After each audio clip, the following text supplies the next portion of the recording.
calling Congresswoman Kamlager Deb's office. How may I help you? Yes, hello, how you doing? Hello, Ade. Yes, ma'am. And I'll get right to it. You know what I'm calling about. Have you received a response? Response regarding? Well, miss, literally what we spoke about yesterday. My question is, we see that on a federal level, the total number of majority African American congressional districts is rapidly decreasing. My question is, what tangible policies have you all implemented to protect African Americans against ethnic displacement? Okay. Well, we've made sure to note your comment. I don't necessarily have a response for you. All right, just for the record, what's your title? Naomi. I said your title, not your name, miss. I'm the outreach director / field representative in the office. I mean, exactly. So this is under your purview. You have to, with all due respect, let's use our brains. I'm asking a simple question about African American constituents. And I've All right, go ahead, make your and point. I've let you know multiple times throughout the past few months that we are not, the Congresswoman doesn't see immigrants as displacing Black people. All right, I'm asking a very simple question. Have you seen the demographic shift within your own congressional district? We've definitely seen the demographic shift across the country, yes. Okay, And so within our congressional district. yeah, so how can you claim, knowing that the African American population is rapidly reducing, as the Asian, Arabian, and Latino? I'm sure you know that it's not just.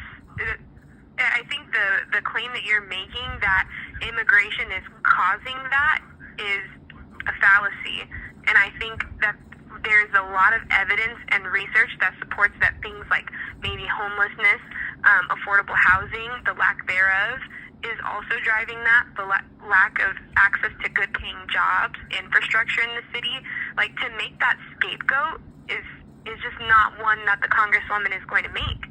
And you see, I didn't And cut I'm you. sorry if you want another response. I just can't give that to you. All right, you see, I didn't cut you off, correct?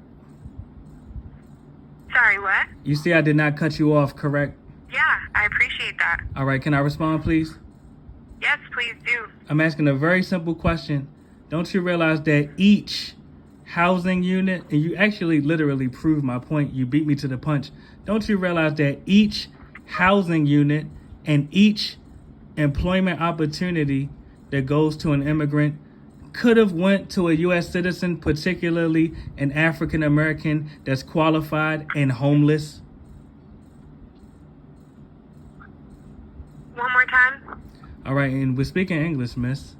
Very simple question. Don't you realize that each housing opportunity and each employment opportunity that goes to an immigrant could have went to a qualified U.S. citizen that is homeless, particularly an African American? Again, that's a scapegoat. I'm asking a very simple and direct question. You're venturing into the ifs and the what ifs. No, I'm talking about reality. No, I'm talking about reality, miss. The jobs are going to immigrants, meaning that they cannot go to African Americans. That's reality. There are plenty of jobs that are available That are going where? Let's talk about reality. Where they going? that no one is applying to, because and then the other argument that you're making, that jobs, these good ideas of good jobs that are going to immigrants, they're not. Most immigrants are taking the most dangerous. That's not true. I'll give you an example. There are immigrants that are. I'll give you an example. There are immigrants that are becoming corrections officers. There are immigrants that are becoming police. They are mass incarcerating African Americans in real life, not hypothetically. In real life, there are immigrants coming to the U.S. and being complicit in the mass incarceration against African Americans in real time. I'm asking a very simple question. The same exact housing opportunities and the same exact job opportunities that are going to immigrants, these are housing opportunities and job opportunities that cannot go to African Americans. So I'm asking a very simple. All right, go ahead, make your point. I've Well, I Miss, don't necessarily have much else to well, tell Miss, you know I didn't call for you though. Are there, If you want to speak, yes, are there any African American staff members available, please? I am African American.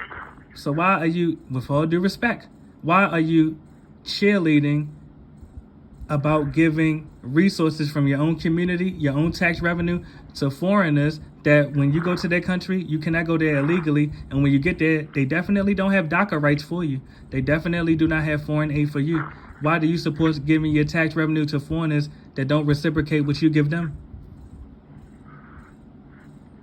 I don't necessarily support the things that you're claiming. No, I'm asking, where's the reciprocity? Again, if you'd like to talk to someone else in the office, I can see who's available. Number one, you're a public servant. You answer the phone. I'm just asking about reciprocity. I'm not trying to put you in a trick bag. Really, please educate me. And I'm not being disrespectful when I say that or sarcastic. Where is the reciprocity? You're not, but I also, I do think that I'm giving you responses, and I'm just never going to give you the response that you want. So I don't think that there's anything fruitful or productive. No, this is the only question I have. Conversation I promise. At this point. I promise. It's the only question I have. And if you're unable to answer, you're unable to answer.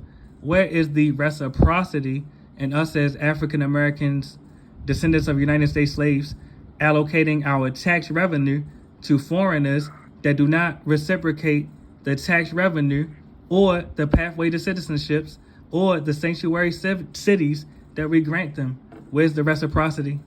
Again, you're talking on an individual level versus a nation-state level. That's what I'm talking about, not individually. No, I'm not even speaking about individually. I'm glad you brought that up. You are. You're talking about yeah. No, I'm saying as a nation state. I'm glad you brought that word up. When we go to their nations, we cannot go there illegally. I'm calling you from Mexico right now. That's what I'm saying. State to state, nation to nation, where is the reciprocity in us allocating our tax revenue to foreigners, foreign nations and foreign nationals that are not reciprocating the tax revenue that we allocate to them? I mean, I think that the response would be that there's an inherent investment in making sure that no matter what, we can address our immigrant population, even if that means, putting more of our tax dollars towards things like ICE and Department of State or Department of Defense. So, Miss, you didn't, with all due respect, I'm asking, where is the reciprocity in us allocating our tax revenue to foreigners and foreign nations that do not reciprocate the tax revenue that we allocate to them? Again, I don't have an answer for you. All right, well, once again, hopefully next time we speak, your elevator will go all the way up. But are there any other staff members in there, please? You know what? You have a good day. I'm asking with all due respect.